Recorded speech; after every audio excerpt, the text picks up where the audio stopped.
Hello, this video is about probability, specifically about independent events, as you can see in the syllabus.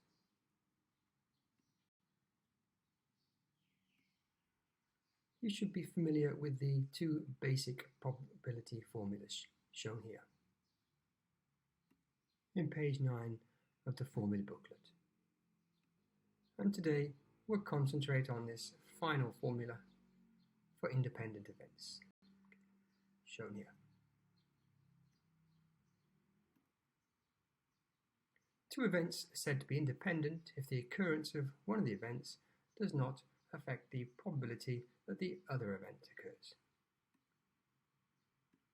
If the probability of event A is unaffected by the occurrence of event B, then the probability of A given B that has already occurred is simply just the probability of A.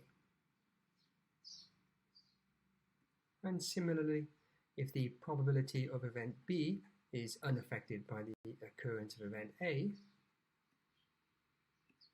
then the probability of event B occurring, given that event A has already occurred, is simply the probability of B.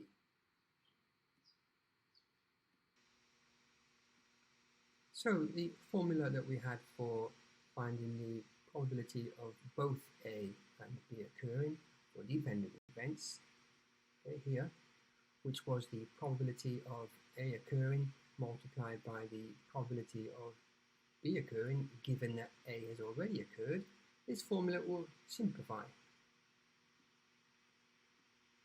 Because for independent events, the probability of B given A is simply equal to the probability of B.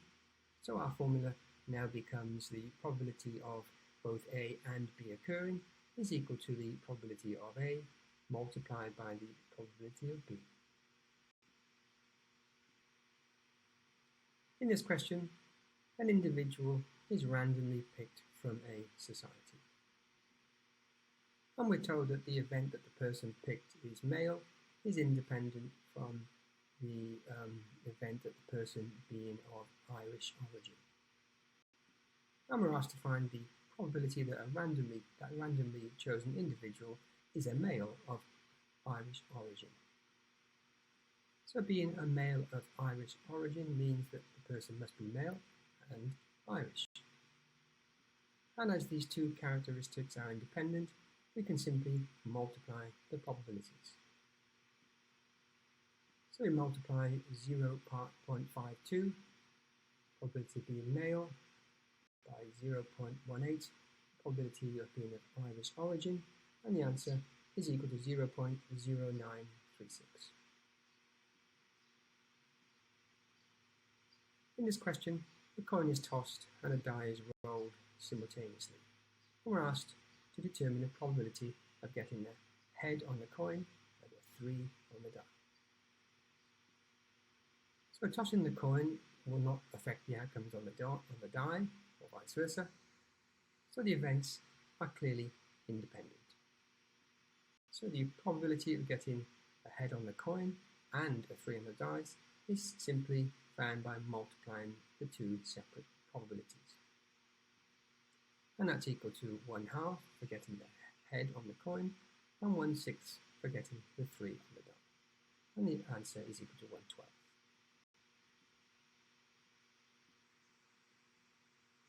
In this question, the Venn diagram shows the number of students in a class who study Spanish and the number who study mathematics. And we're asked to determine whether the events S and M are independent. So one way to approach this problem is to calculate the probability that a student studies Spanish, given that that student studies maths, and to independently work out the probability that a student studies Spanish, and to see if those two are equal. And if they are equal, then the two events will be independent.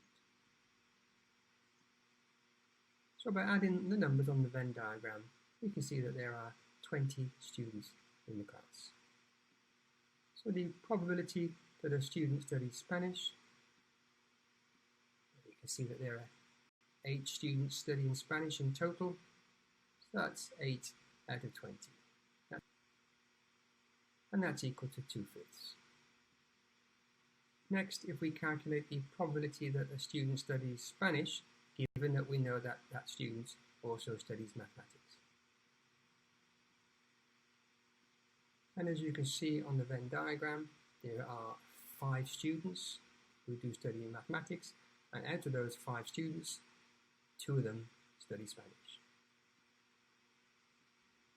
So the probability is also equal to 2/5. So since the probability of S given M, a student studying Spanish, given that we know that student studies maths, is equal to the probability that the student studies Spanish, since those two are equal, the two events are independent.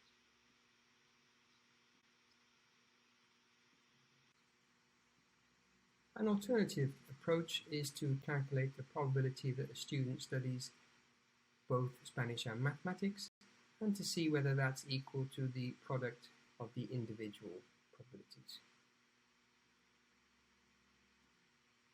Again, there are 20 students in the class, so the probability that a student studies both Spanish and mathematics, well, you can see clearly in the Venn diagram, the intersection is 2. So that's 2 out of 20, and that's equal to 1 out of 10, or 1/10. And now to calculate the probability that the student studies Spanish, we can see that there are 8 studying Spanish.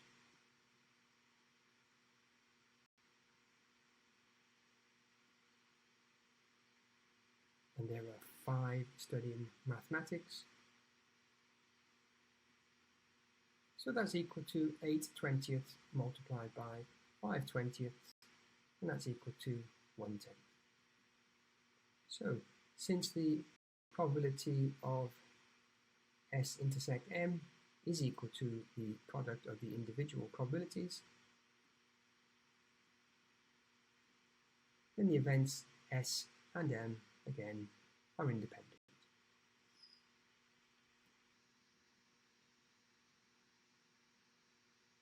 In this question, we're asked to determine whether the events given the driver a breath test and giving the driver a blood test are independent. Following the same method as before, the events will be independent if the probability that the driver is given a breath test and a blood test is equal to the product of the probability that the driver is given a blood test multiplied by a breath test. So you can see in the question that the probability of the driver being given a blood test and a breath test is equal to 25%, or 0.25. And the probability of driver being given a breath test, 81%, so that's 0.81, and a blood test, 40%, so that's 0.40. So if you multiply 0.81 by 0.40, the answer is equal to 0.324. And since these two values are not the same, then the two events are not independent. In this final question, we're asked to find the probability of event B occurring, and then to determine whether the events A and B are independent. So if we start by finding the probability of both A and B occurring by multiplying the probability of A occurring by the probability of B occurring, given that A has already occurred. And as you can see, that's equal to 2/5 multiplied by 1/3, which is equal to 2/15. In the same way, if we calculate the probability of both A not occurring and B occurring by multiplying the probability of A not occurring by the probability of B occurring, given that A has not occurred.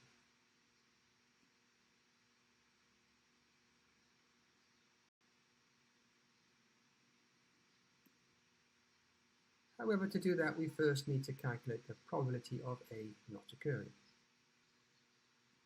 So if you remember back to your probability of complementary events, the probability of A not occurring is 1 minus the probability of it occurring.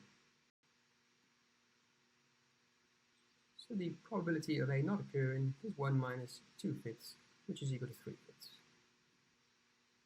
And the probability now of A not occurring and B occurring is equal to the 3/5 for A not occurring, so multiplied by 1/4 for B occurring, given that A has not occurred.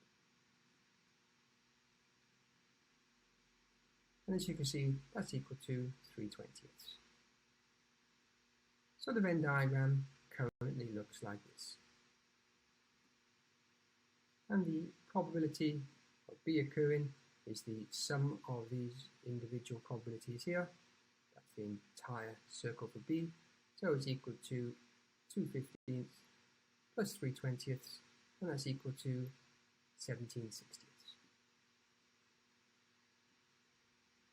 So on to part B. We calculated the probability of B equal to 17/60, and we were given in the question the probability of B occurring given that A occurred was equal to 1/3.